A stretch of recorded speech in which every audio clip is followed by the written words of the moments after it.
Ladies and gentlemen, welcome to another episode of Fuente and Meerapfel present Meet the Professor. Hello, everybody. Hello, hello. It's wonderful to see you, Professor Melanie. And today we have a very serious guest of honor on the show, someone who is a giant in the tobacco world, a giant in the cigar world, no other than Mr. Alejandro Turrent. Senor Turrent, bienvenido. Hey. Oh, Alberto, está muted. There we go. Bienvenido. Don Alberto Turrent, for us, for me, for Jeremiah, for the whole team, it is a pleasure to have you here. The other day, we were talking about different tobaccos, and of course, we had to mention the Turrent family, which is now in their 5th generation and that have been growing tobacco since 1980. Don Alberto is 78 years old. 78. He feels like 50, so welcome to our show, Don Alberto. Thank you. And it's a pleasure to be with all these people that love the tobacco business. Don Alberto, yes, you and your family have grown some of the finest tobaccos in the world, without a doubt. And I was asking you before the program, how much Negro San Andres and how much Sumatra you grow. Now, my question to you is, when did you decide to start growing Sumatra there, and why? Well, the Sumatra growth went an accident. You know that after when Sukarno take the power in Indonesia, some companies went out of Indonesia and they tried to develop a Sumatra seed in another country. And one of these companies came to Mexico. It was the Daily Machu Pie. They make group here, and after when they are ready to grow, they try to get something of the government. And I think the government say that they can give all the things that they I was looking, and one cousin that they was growing at that time tobacco, they get some seed, some plants, and that was the beginning of the Sumatra here in the area. I think somebody just came in that wants to say something to you that you might know. Mi hermanito, señor Turrent, ¿cómo está? Carlito Fuente. Un abrazo desde Carlitos? Un abrazo. ¿Cómo está mi gente por aquí? Espero que su familia esté en buen salud y feliz. Le decía yo a José que yo conocí a tu abuelo allí en Tampa. Claro que sí, señor. Yo sé que sí. Yo sé que sí. Me alegro verlo. Hace tiempo que no coincidimos. Un fuerte abrazo, mi hermano. Espero que nos veamos pronto saliendo de este lío. A ver sí, si señor. nos vemos allá en Dominicana. Sí, señor. For those who lost translation, Don Alberto had told first a very cordial greetings and hugs. And Don Alberto was telling us that many, many years ago, he knew Carlito's grandfather. So what did you think, Don Alberto, when you met this young man at this time? You were young, and Carlito's grandfather, Don Arturo, I guess was a little bit older than you. What did you think of this? A lot older. Okay, I'm trying to be politically correct.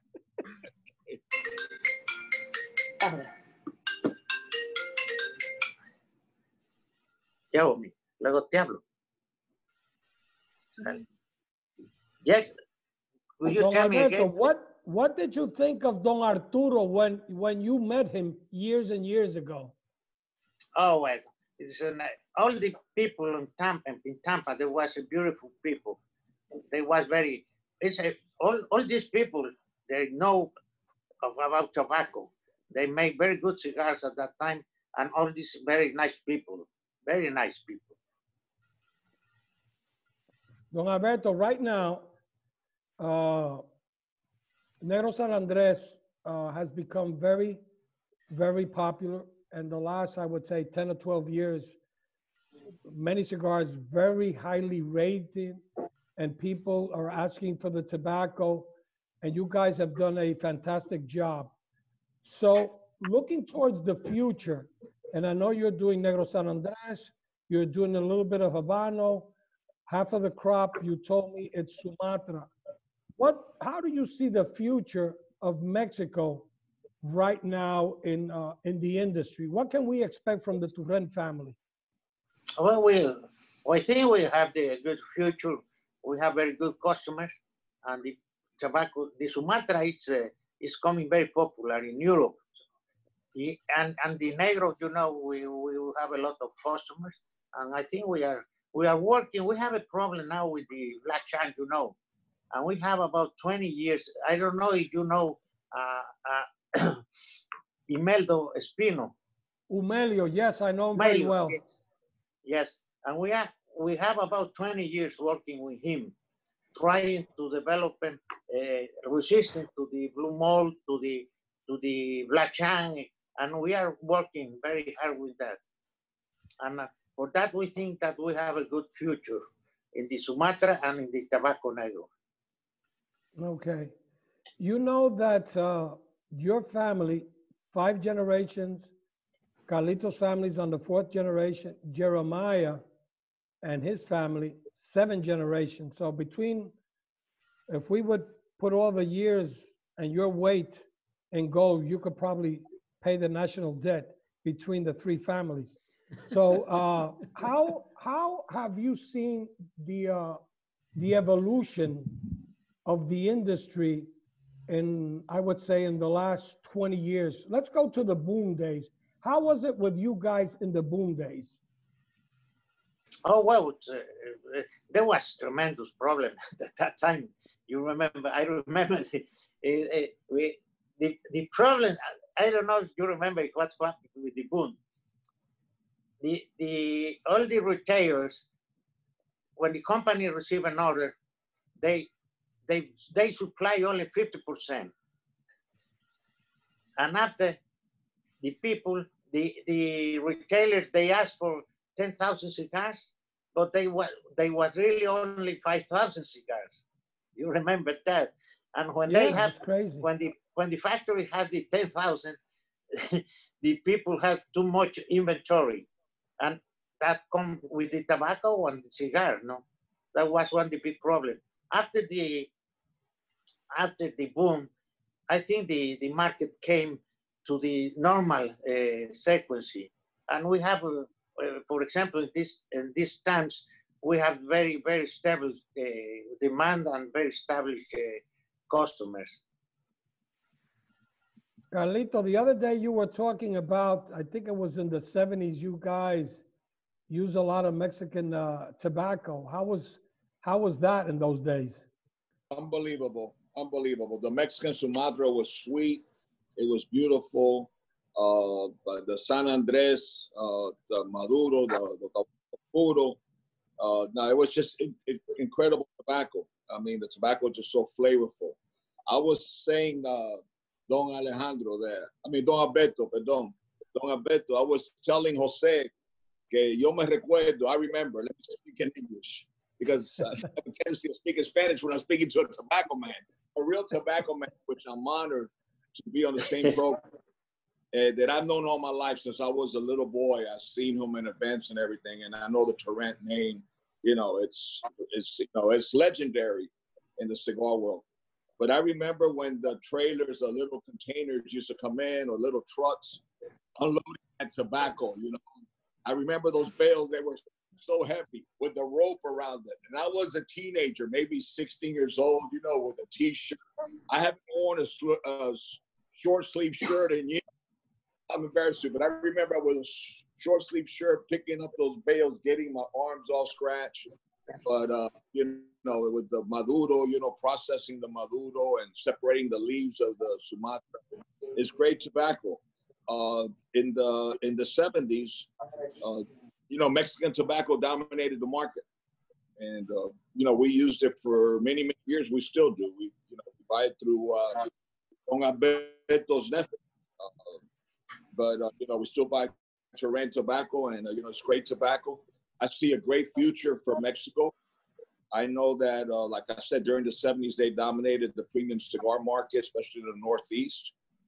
I see a great future because I see it's becoming more and more difficult with wrappers and to get tobacco. And Mexico has something that you can make.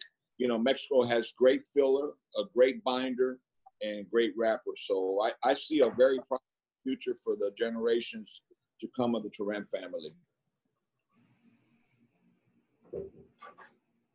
Don Alberto, like Carlito said, and I remember, I mean, I've been smoking for 54 years, and still in New England, you go to some places and they still have the Te Amo signs. So what would you say, what do you attribute to that for being dominant for so many, many years, all of a sudden you guys still continue to sell well? Would you say that because of new companies came in, new profiles, all the tobacco growing that was going on in Ecuador, what did you think really changed some people's minds in those years? Well, I think the new it's new smokers, you know, young people smoking, and then I remember in the past the people bought by boxes and they smoke and they keep it the same cigars. Now, if you look at the market, the people like it to try different cigars. They buy 2 or 3 cigars and the different, no? And I think the mind of the people is changing. The young people like it to try different cigars, different blends. And that is a different market now. That is true. One other question. For many years, you guys only use Mexican tobacco. So I want to ask you, was it your idea or Alejandro's idea when you started using, you came out with a series of cigars that one was Te Amo Nicaragua, Te Amo Honduras, Te Amo Dominican. How did you convince, or Alejandro convince you to change? No, the problem that we had in the past, that we can't import tobacco from anywhere. It was prohibited to import tobacco at that time. There was a government company during 11 or 12 years, and they was growing in Nayarit area. They was growing in Nayarit area about 40,000 hectares for cigarette tobacco, and they prohibited to import tobacco. And they was included the San Andres area for all the Mexico. And for that, we had to work just with Mexican tobacco. Okay, I never understood that.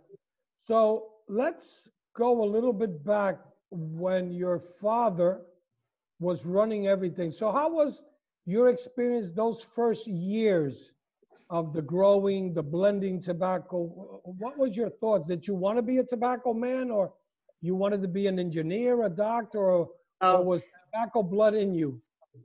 I was finished the high school. I was 18 years old, and I came to work. My father was an old man, and he told me, if you want to come to work with me, we can do it. But if not, we had to sell the business. And I say, bueno, I will came to work with 1 year or 2 years, and if I like it, I stay with you. And for that to now, it's about 60 years ago. And I stay and work with my father. That's what we call in our world, tabaco en la sangre. Yes, yes. Así es, Carlito. Your blood, me encantó el negocio, sí. A veces, oye, a veces, sometimes we are very happy and sometimes we have problems. I was explaining, Jose, when we had the Blue Mold and we had the White Fleet, the problem that we had, but that is the business, no? I said that my father talked that you must to see 5 years of growing tobacco, no? Because one, you have very good crop, sometimes medium crop, well, etc. And you must to moisture, and that 5 years, but to know how is the business, really. I like to, that is absolutely true. The little tobacco that we grow in Chateau de la Fuente and farms, it reminds me, you have to go up a little hill to come down in a valley.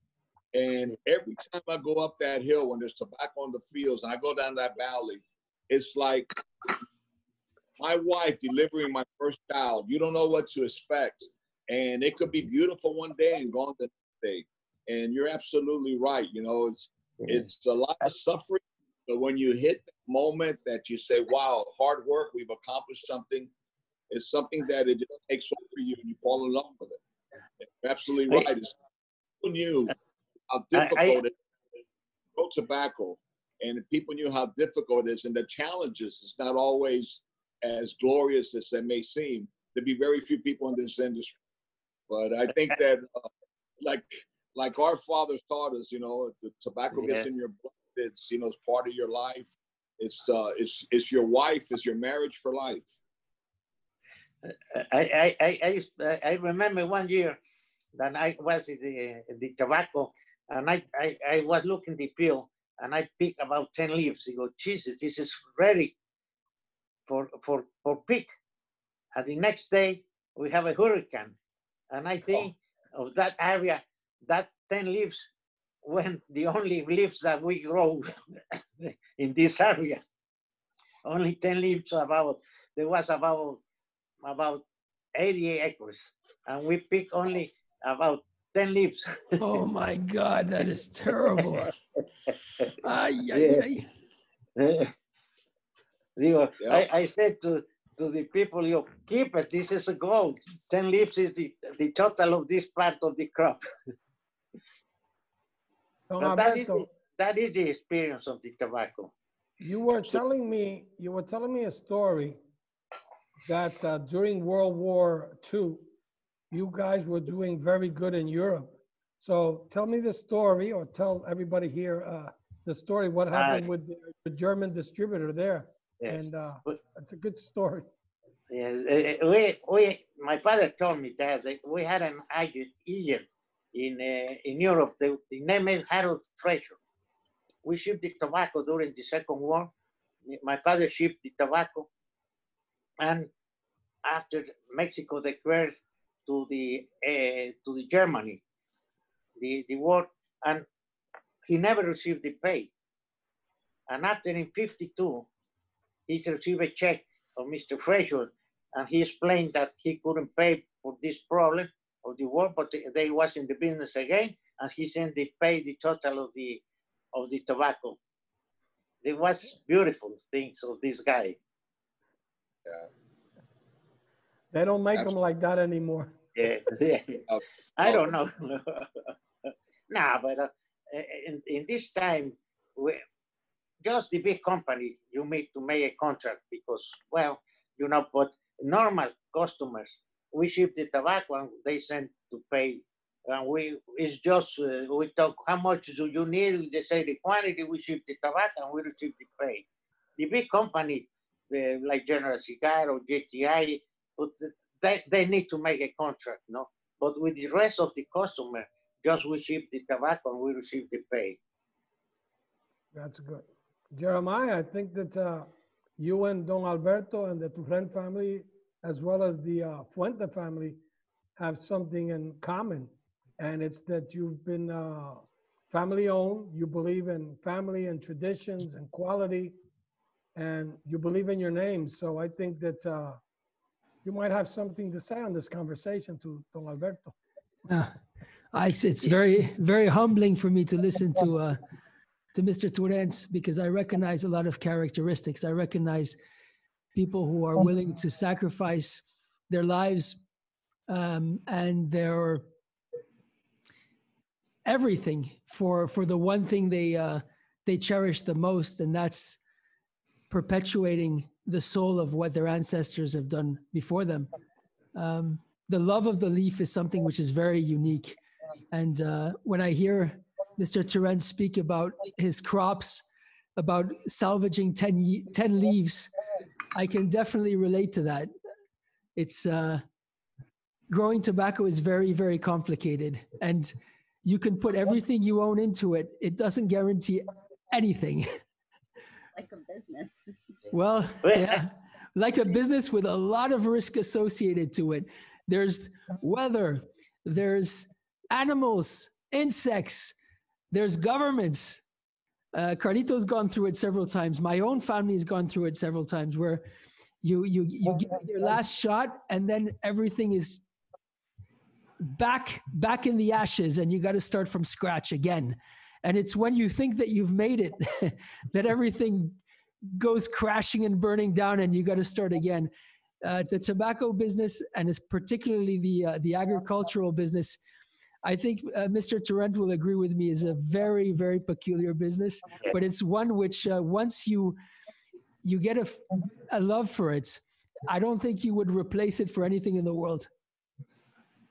What do you think, Senor Turrent? And I definitely agree, because I've had more mediocre crops than the very few good ones. I know that is. It's a constant struggle, and especially with rap, it's so difficult. One thing that I want to say, this program is about, tradition, families. It's not about promoting cigars or selling cigars, but what's behind the scene, and the passion, the commitment, the integrities of companies, and the culture. And one thing that Don Alberto mentioned, Mr. Turrent, he said that with the old school, someone needs an order of tobacco and you have the tobacco available, he's your customer, you ship the tobacco, and after they receive the tobacco, they pay for it. That's the way my family has done business all its life. All our lives we've done business that way. It's the old families, is the relationship. We know no other way. We're a family business, and more than our brand, more than our business, our name is our honor. It's our guarantee. Business was always done with a handshake between tobacco people. It's your word. The protection of your word is as valuable as the protection of your brand and the protection of your company. So I take my hat off to Mr. Turrent for that, for coming back with that old teaching from his family of honor, of tradition, of having those kind of relationship with some of the family business out there that he works with, and works with many. Everybody uses, whether we say it or don't say it, we use Turrent tobacco, and it's a huge honor. It really is, and it's a beautiful way to do business. Work with honorable people. Absolutely. Well, Alberto, let me ask you this, because I've asked this to Carlito, and so when Alejandro gets into it, and you've been, blending this way and marketing this way and selling this way, so how hard was it for Alejandro to convince you to try to do different things? No, he explained how was the market, that you need to make different blends, different brands, and he says you are right. And in the company, when the new people came and they make a new chances, sometimes when you are oldest, you don't want to change nothing, but it's very nice to have new people coming because they have new ideas, etc. I have one of my nephew he's working in the fields, and they are making new things, etc. And I say, okay, because I have the same problem with my father. When I try to change something, he said, no, you do it like this. Yeah. You know, Don Alberto, it's no secret, many people know this, but San Andres, coming from your farms, is one of my favorite tobaccos in terms of taste. I absolutely love it. And I also think that it blends unbelievably well with our tobacco, with Cameroon tobacco. Whether you blend San Andres as a binder to Cameroon, or whether you blend Cameroon as a binder to San Andres, I feel that the combination of the two is fireworks. It's delicious. Yes. Do you know how I make it? I smoked Cameroon Rapa with Alphonse Meyer.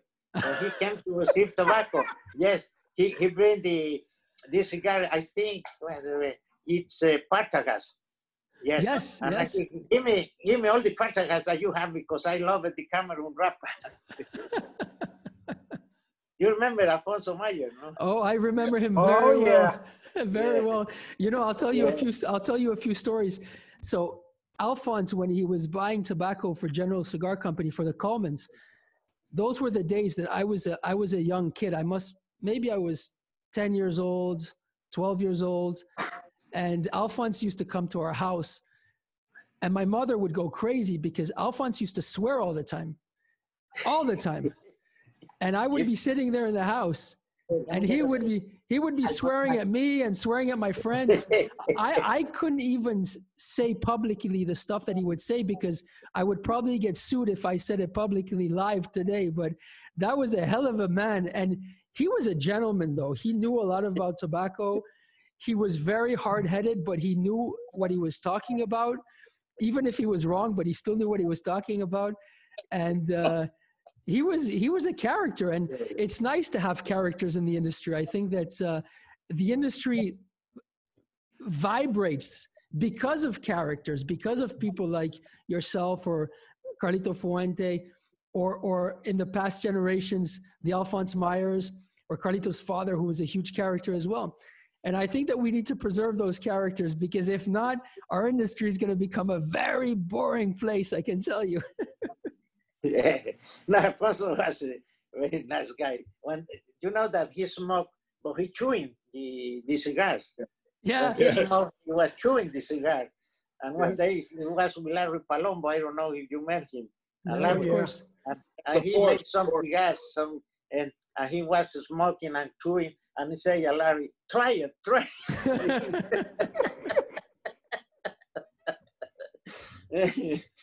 Yeah, but we work a lot of time with Alfonso. Alphonse Meyer is considered by many, he was bigger than life. And with the people that I've talked to, especially Benji Menendez, that we had him on the program the other day, and I know you know Benji very well. Oh, yeah, very well. He would tell me about the arguments that him and Alphonse would have. So did you ever get into a heated discussion with Alphonse?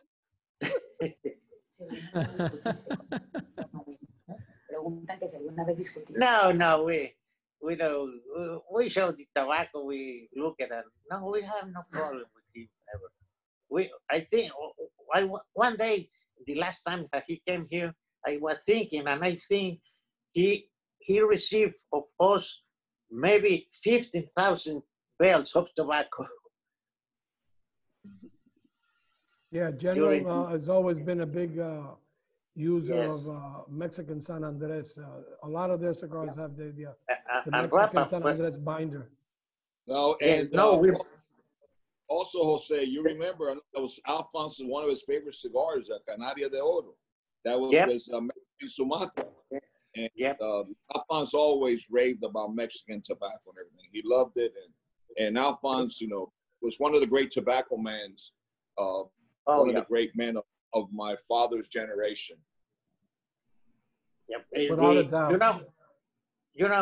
Alfonso, when they bought we were selling to Tio Falls. Well, not Tio, they got it was a short machine made. I don't remember the brand, but they was using Sumatra, and for that he was receiving this Sumatra. It's You're lucky Theo was buying from you, because Theo and Alphonse were best friends, right? yes, not now with George. With George, No, no. they are very friendly with George. I Oh, hear yeah. the news that George passed away about 6 or 1 year ago. Yeah. No. Don Alberto, you know, for many years, your family has been growing tobacco, has made a name for themselves. Like I said, you're one of the most respectful families in our industry. And I think that your son Alejandro is a very young, passionate person that's traveled all around the world. And so how does the sixth generation look?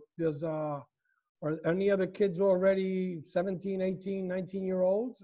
Now, I have a grandson, he's about 13 years old. Okay, he will eventually. And another person that's very No, important. and Miguel has about two sons too, of my nephew. Yes, I was going to talk about, because a lot of people really, unless you're from a company, don't know Miguel that well, but Miguel plays a very important part of the Turrent family, and he's basically the one that's visiting the factories, sending samples. We see him at the show, we see him in Dortmund, he's all over the place. And talk a little bit about Miguel, because Miguel has played a primary role with the Turrent family also. Yes, he's working in the field. We have two. It was Alejandro work in the factory, and I have a daughter that he promotes the sales in Mexico City. We have 3 tobacco shops in Mexico, and my son, I have 2 daughters. One is Andrea and Selena, and they promote the sales in Mexico. Interesting, interesting. Carlito, since you for many, many years have known the Turrent family, and your grandfather and your father had relationships with them, I think that both families follow into a lot of the traditions and the values. And how, I don't like to compare or anything, but, and also with the Meerapfel families, what are some similarities that you see between yourselves and the Turrent that manufacture cigars? And of course, Jeremiah is a very important part of Fuente and to the industry. How do you see that, you know, with his grandson, with his son? It's similar to like you and your father? Well, you know, that's, I know what comes to mind. I'm sure, you know, even though I'm on the other part of the world, you know, in the Caribbean, and he's on the other side of the Caribbean, there's so many things listening to him that it would be no different than listening to my grandfather. And, you know, or my father's. It's something that you never give up. You never give up. You know you're going to go through difficult times, but you love what you do. You feel you have an obligation, a commitment to the people who enjoy your products. And it's about family, it's about tradition, it's part of our world. You know, it's that tradition that we honor. It's like Don Alberto was saying, you know, it was a lot like my father, you know, when, you know, now Alejandro wants to change things and do things a little different. We went through the same thing, my father and I, because in the old days, in the 70s, if you wanted to make a change in packaging or change something, there was this understanding that any change you would ruin your business, that there was, you couldn't change. And the younger generation, everything today, people try different cigars and so forth. So people are not smoking just one brand, like back in the 50s or 60s when people bought a box of cigars a week and they smoked the same cigar their father smoked, their grandfather smoked, and they were very brand loyal. Today, they're loyal to many brands. It's like bottles of wines or so forth. It's a choice of the moment, and people try different cigars and so forth. But I think that what we have the most in common is that we persevere, we've been able to persevere so far, and I hope we're able to continue to persevere. We face a lot of challenges, and those are challenges that would scare most people to leave our world. But yet we refuse to leave it, and we keep fighting very, very hard so that we could continue and that we could honor the tradition and the values that were passed on for generation to generation.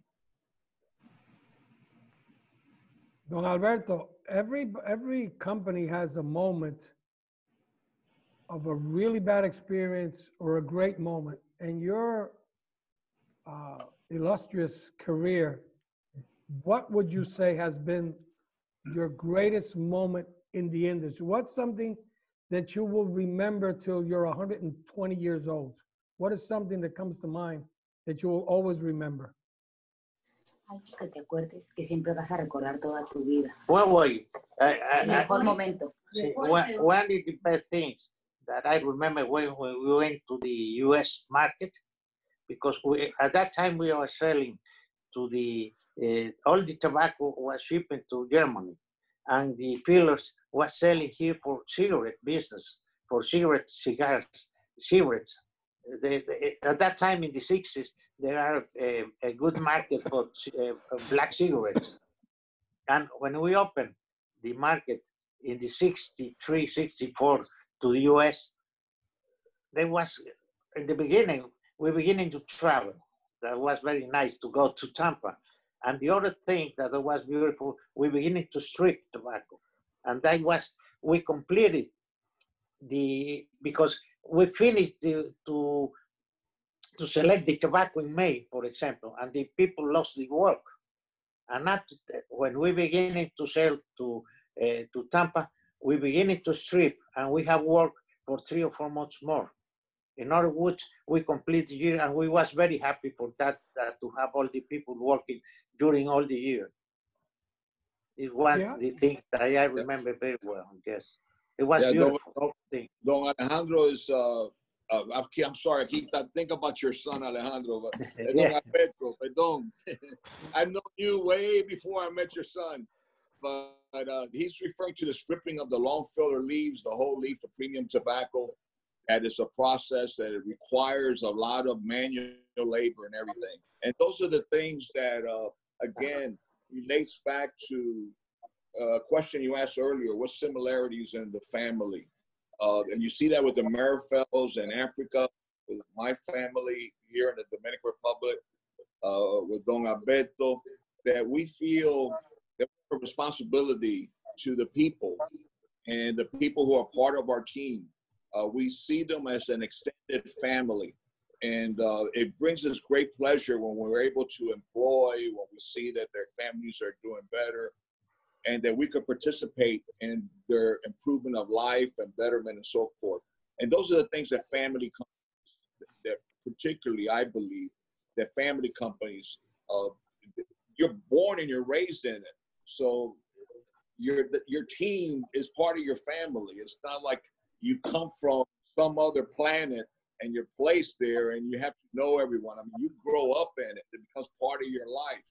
And to see that, you know, that reaction about one of the great satisfaction is when transformation, which I was not aware that it was Don Alberto, but apparently he was responsible for that transformation from Mexico just to produce tobacco to become a premium cigar producer, premium cigar tobacco, stripping the tobacco, and the pleasure, the satisfaction that the gratification that he received knowing that he could keep people working for 3 more months, that is a true big-hearted human being and someone who cares for his people. And I think that that's one of the similarities among our 3 families and traditionally in the cigar industry. You know, I've always said it's not about cigars, it's about the people. There's Roberto, sorry, Jeremiah. no, that's The other Carlito's hit us question one. is, what is a moment that you said like, wow, what are we going to do? What was the worst moment for the company? Peor momento de la compañía. When we have the problem with the blue mold, one of the big problems that we had, and the other when we have the white fleet. Yes, it was terrible. 2 years, different in different time, no? But the Blue Mold was terrible too. And the second, I saw about the grower, no? About to grow tobacco, yes. It was difficult. Because, for example, when you have a hurricane or something like that, it's not, you know that was a bad year. But when you have a problem with the black shank or all this disease, you don't know how to do it. You need to learn. But this is 2 times that we have very bad experience about that. It's a terrible. Yeah, I Professor. explain you that we grow about 200 hectares, is about 500 acres, and we grow only about, I think, 40,000 kilos of Sumatra. You know, it's terrible. We lost a lot of money that year. Jeremiah, you were going to say something? No, I just want to agree. I mean, when you're growing tobacco and you get hit by these molds, whatever it is, spores, whatever it might be, black shank, blue mold, whatever it is, in Cameroon, we get hit by cercosporiosis. It's all same family of it hurts, man, because you're going in there and you're doing everything right, but nature throws a curveball at you and there's nothing you can do about it.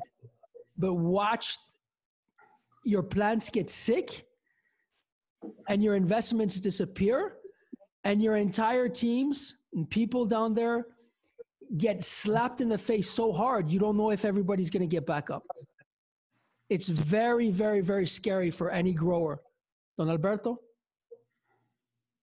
Yeah, yes.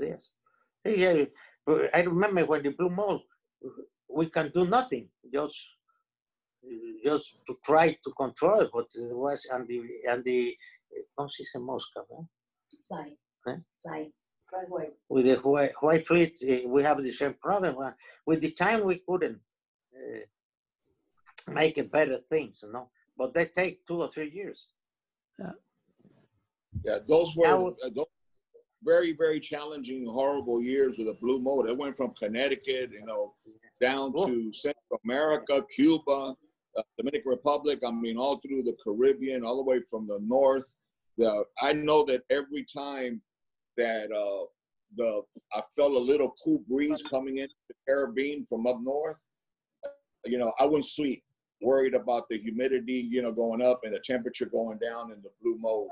And there's something that one day you see a beautiful crop, as Don Alberto says, you see everything perfect, you're ready to harvest.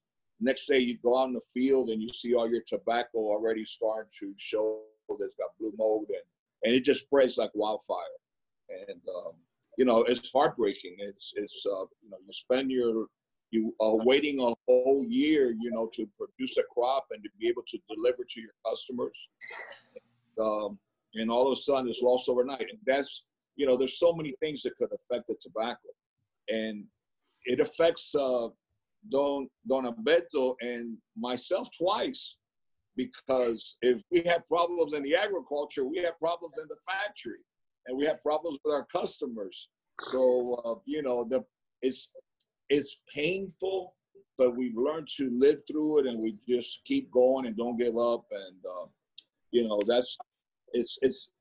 it's very difficult, but it's very gratifying when you achieve that moment. It's like going, I guess, I'm not a gambler, but maybe like going to Vegas and playing poker or blackjack. 90% of the times you're going to lose, but when you win, you want to go back and you keep losing and losing, but one day you win, and it's just a feeling, that it's a jubilation, and I think that's what real tobacco, man. I think that's something that it's one of the diseases that we have inside our blood that we just can't let go. We love it. 100%. 100%. I agree. Don Alberto, let me ask you a question. I mean, if you want to talk about it. Traditionally, Negro San Andres, Sumatra, a little bit of Habano. Is there a seed that you have tried there that hasn't worked out? una semilla que hayas tratado aquí, que hayas sembrado y que no haya resultado como tú has querido? Yeah, we try it. I remember we tried to grow Connecticut shade, but the difference is very difficult here because we can use shade. The area, it's called sotavento. Sotavento, the translation is the wind, that we have wind. And I remember we tried to cover with the shade cloth, and the next day the cloth was over some mango tree. In other words, we couldn't grow to get shade grow here because for the wind, it's impossible. It's one of the problems that we couldn't grow. Is there, towards the future, is there something that we can expect, the industry can expect from you guys that you're working on that we haven't seen yet, a secret or something? No.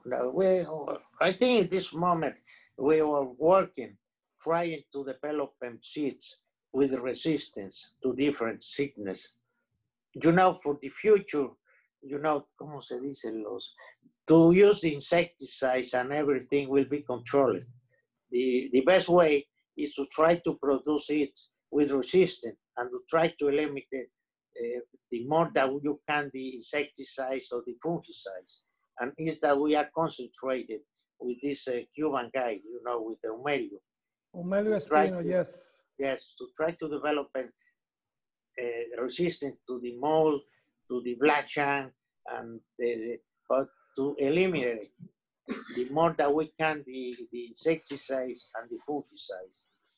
Well, now that you mentioned, for example, for the STG, we need to send samples, and we make it in a small part of the crop that we send it for to look at ¿cómo se llama residuos? I don't know the translation of residuos. Residues. Yes, residue. And they make the analysis. I think in Sweden, and we receive if it's okay, if not okay. But the way is to try it to get this that we're resisting, because in the future, you know, Carlos, we have this problem. Yes. This is also, Don Alberto, it's also very dangerous to play with the seeds in this manner. I think we all remember what happened in Cuba when the Cubans started genetically modifying their seeds because of the blue mold in the 80s, and a disaster came out of it. I think it was the beginning of the change of Cuban tobacco.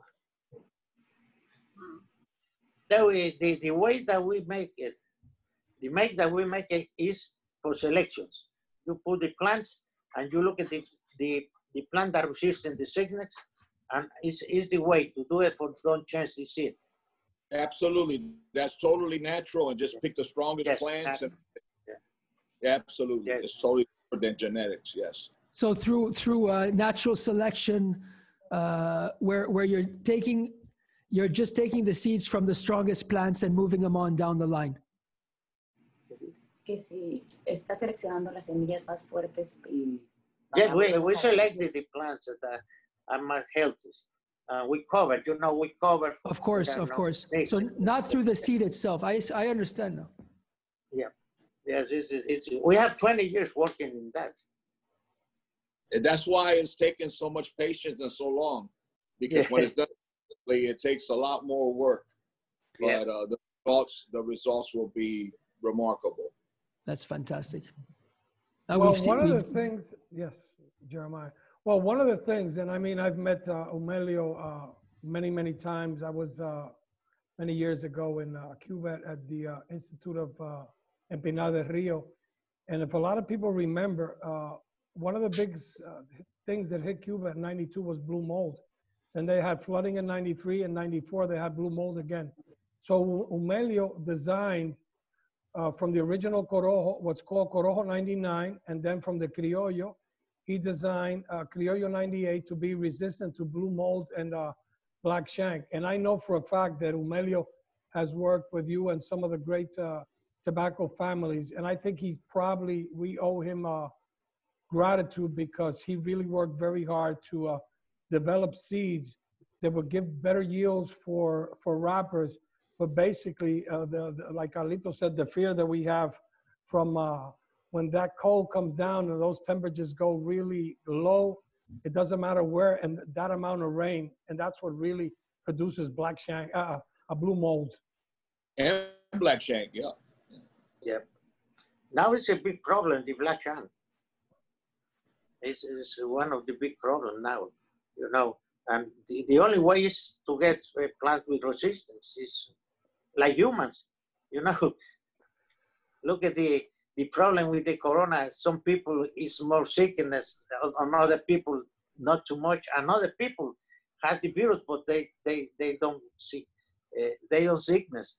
That is the same with the plants. You can select and select. It's a long way, but it's the only way that you can keep it the same flavor and the same, you know, the same plants, the same quality of the tobacco. But it's a long way, no? But it's the only way. I think the first tobacco that they produced in Cuba was the Havana 2000. That was the first Havana 2000 that he had resistance to the blue mold. The problem of the Havana 2000 is that that tobacco doesn't burn very well. I don't know if you remember that. This doesn't burn very well.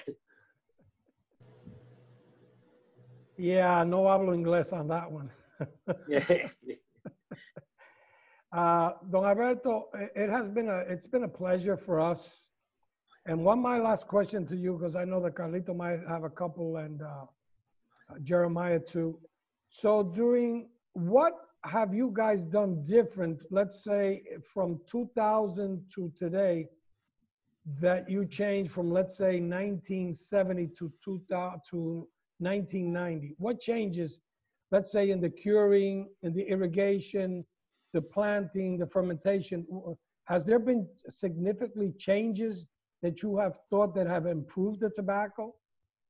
Yes, well, for example, one of the big chances that we have is that we are using the seeds, you know, the bed seeds, and now we are using greenhouses. That was a very, very big chance because you have perfect, more uniform crops. You know, at that time, if you have a wet condition, we lost at that time about maybe 10% or 15% of the plants. Now with this, ¿cómo se dice? Las charolas. Tray. With the traits, you lost 2 or 3% only. In other words, you get very uniform because that in the past we had to replant, but there was a difference, no? That the first plant, that the second replant, and now you have a beautiful uniform tobacco. Is this one? Don Alberto? Is this in the seed beds before transplantation? Yes. We are before we use the seed beds. Now we hold trash in the greenhouses. Greenhouses, yes. That's one. The other one we are mixing the difference. The procure the tobacco. The important thing is the difference of the temperatures. I don't know the translation, but we call it la amplitud térmica. I don't know the translation in Spanish. And we are measuring every day, depending when we cut the tobacco, which is the difference in the temperature. We cure different, all depends.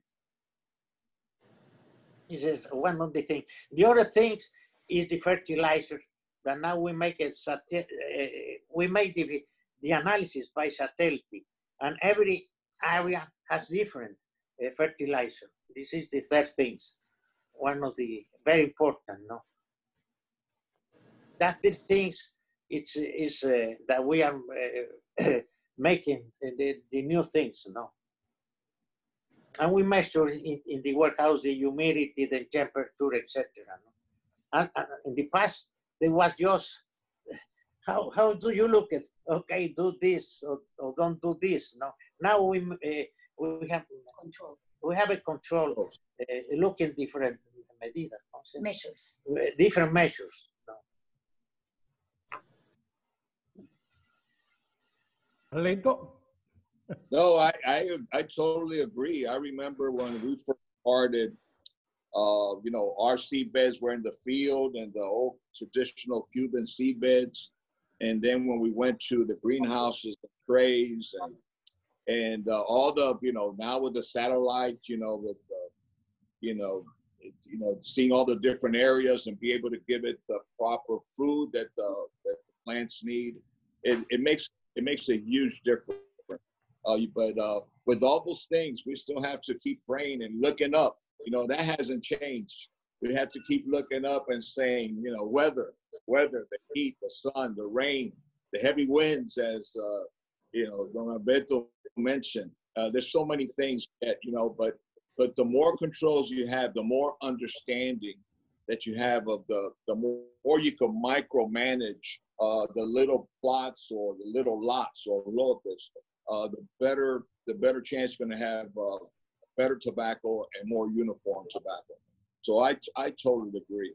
But I don't know if Don Alberto wants to talk a little bit about the 70s, because I remember we used to, in Tampa, we bring boxes of Te Amo cigars to look at them and everything. There was two sizes, relaxation and meditation, that I think sold as much as everybody else put together. And it was basically up in the Northeast. I don't know, am I right, Don Alberto? Está platicando de los puros cuando tienen nada más dos y que se venden mucho en el noreste. Meditation, relaxation. Those Yes. two sizes, I think, sold from 50% or 60% of the premium industry in those days. I don't know if you remember those sizes. Yes, Meditation and relaxation. That was, and I remember bringing, you know, Te Amo and walking down New York City in the 70s when I first started visiting accounts with our salesmen, and every corner there'd be a sign Te Amo. And, you know, it's just, to me, it's part of my heritage and part of growing up, that brand and everything. And I just want to say that your family be very, very happy and proud to see your nephew and your son and everything. And, you know, you're a legend and a legacy in the world of cigars and the world of tobacco. And the whole industry, for the health of the entire handmade premium cigar industry and other tobaccos, of course, but I'm talking about basically handmade premium cigars. We depend heavily on family, because there used to be many families and so forth, but you have persevered, you kept it in the family, and you continue to grow the greatest tobacco. And for that, I compliment you and I thank you for your perseverance and your dedication to the world of cigars.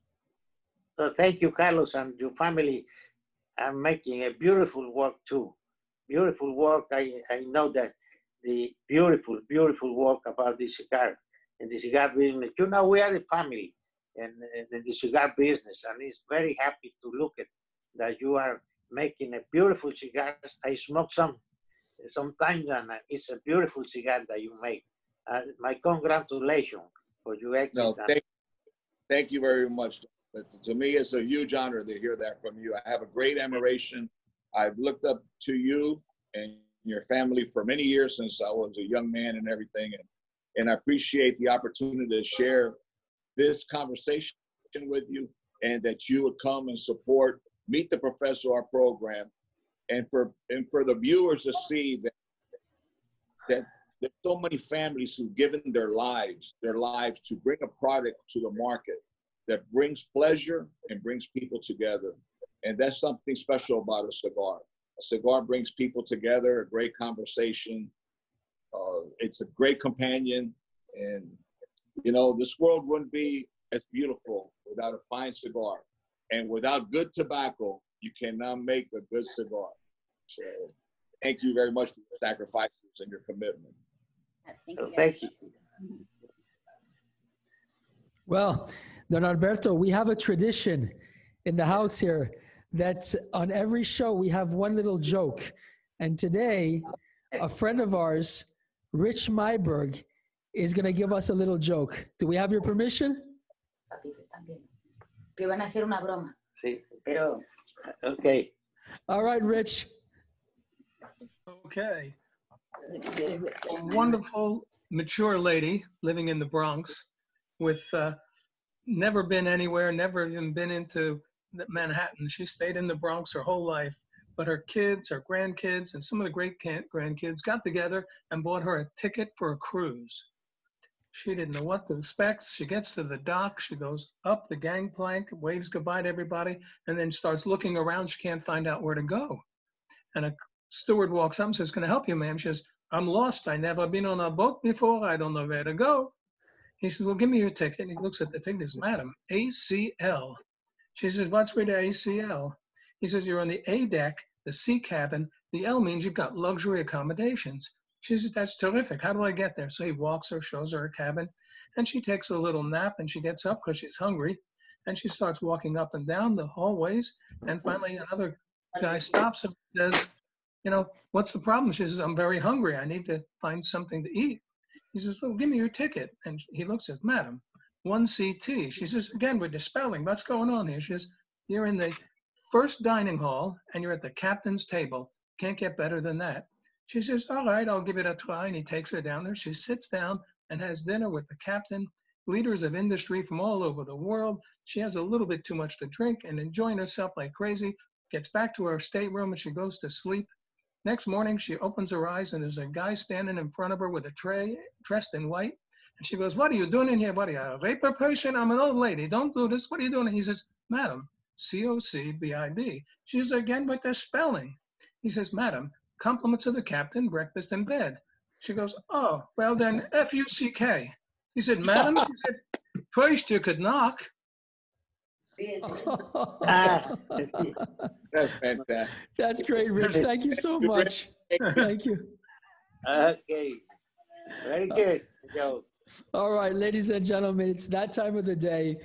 Don Alberto, thank you. Thank you for having given us the honor of joining us today for this show. I mean, it has been a very, very special time. Another show which is going to be inscribed in the books of history. I wish you and your family the very, very, very best. May you continue to be strong. May you continue to grow some of the finest tobaccos in our industry.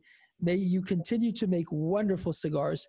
And I hope that very soon we will be all together around a table and enjoy a cigar all together when all of this is over.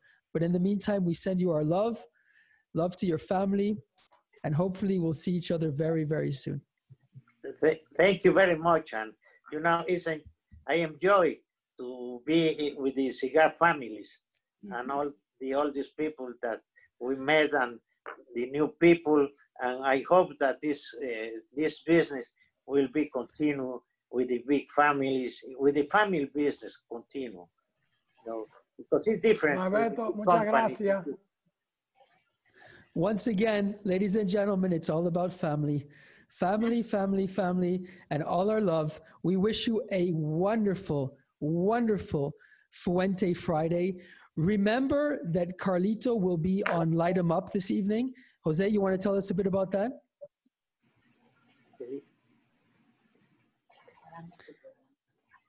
You're on mute, Jose. We're going to have tonight Carlito on Light 'em Up with Reinhardt, which is, in my opinion, one of the young talents in our industry.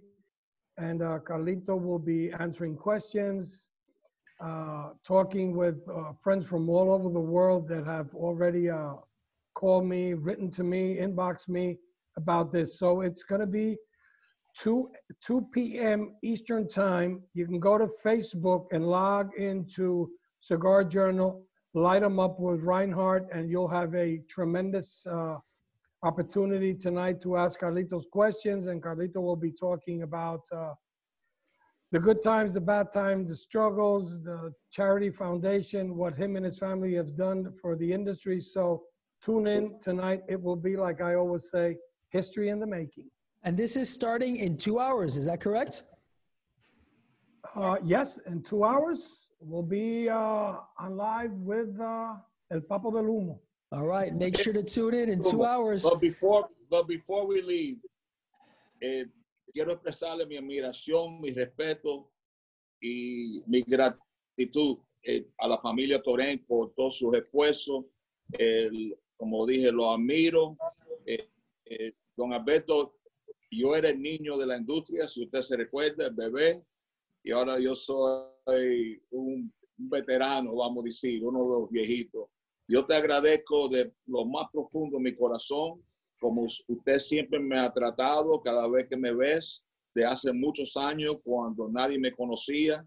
Usted siempre me trató con mucho cariño y yo lo tengo en mi corazón, en mis oraciones y deseando a su familia lo mejor, no solamente hoy, pero también en el futuro. Que se mantenga bien, en buena salud y que Dios los bendiga a todos. Igualmente, Carlitos, tú sabes que nosotros yo siempre he considerado que la gente que estamos en el tabaco somos una gran familia, nos vemos como familia. Y igual para todos ustedes, para pues, tu papá que en paz descanse, pero para ustedes, las nuevas generaciones, mis mejores deseos y que Dios los cuide mucho y hay que cuidarse mucho con esta nueva pandemia. Sí, pero espero que vamos a salir adelante y sigamos en el negocio por muchos años. Y un abrazo para todos y muchas gracias por invitarme a este programa que a mí me encanta hablar de tabaco, pues es la vida de todos. He estado muy contento de poder estar y contribuir con ustedes a esta plática. Un abrazo para todos y muchas gracias a José también por esta gran idea que han tenido de poder vernos y estar platicando. Ya saben que estamos a las órdenes y les deseo un gran futuro y muchas felicidades. Gracias. Muchas gracias. All right. Happy Fuente Friday to all of you. Lots of love. Don Alberto, the professor, Melanie, El Papo del Humo, Carlito Fuente. Happy Fuente Friday. And remember, take care of yourself and of others. Goodbye for now. Bye-bye now.